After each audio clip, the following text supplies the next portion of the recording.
Good morning. In this video, I want to summarize the forms of the perfect in the Hithpa'el stem. So Hebrew has two tenses, really more, but two big ones, perfect and imperfect. Perfect is completed action, imperfect is incompleted action. And it has a number of stems that modify the meaning of the word in various ways. The Hithpa'el tends to be reflexive. He hit himself, although I don't think that's in the Hebrew Bible. But what are the forms of the Hithpa'el, or sometimes called the HtD stem?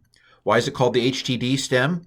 Because if you look at these forms, and they do tend to be longer, this is the longest of the main stems, but you see it has a hit on the front, and it has a doubled second consonant. So HT doubled consonant in the middle. So HtD stem, I like that nomenclature, but it's sometimes called the Hithpa'el. So this is the perfect, the paradigm, as it were, the different forms of the HtD perfect paradigm. You'll notice that they all begin with hit. That's easy to recognize, right? First of all, it's a lot of letters. Most Hebrew letters, there are three core ones. Well, this has three core ones and then a hit on the front. It's taken a hit out on it. So it's easy to recognize, right? The Hithpa'el in the perfect has a hit on the front generally. You'll notice that it has the doubled second consonant. That's the doubled part of it. So very easy to recognize. Now, with weak verbs, maybe the doubling will go away. Sometimes there's metathesis that happens in certain circumstances. All that yet to come. But so you're going to be able to recognize this because it all begins with the hit. And then, like the perfect normally does, the stuff on the end tells you the person and number. Third person is he or she.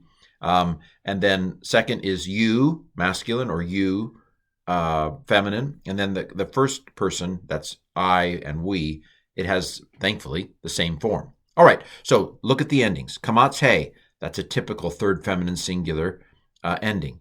Ta, very common second masculine singular ending. T, second feminine singular.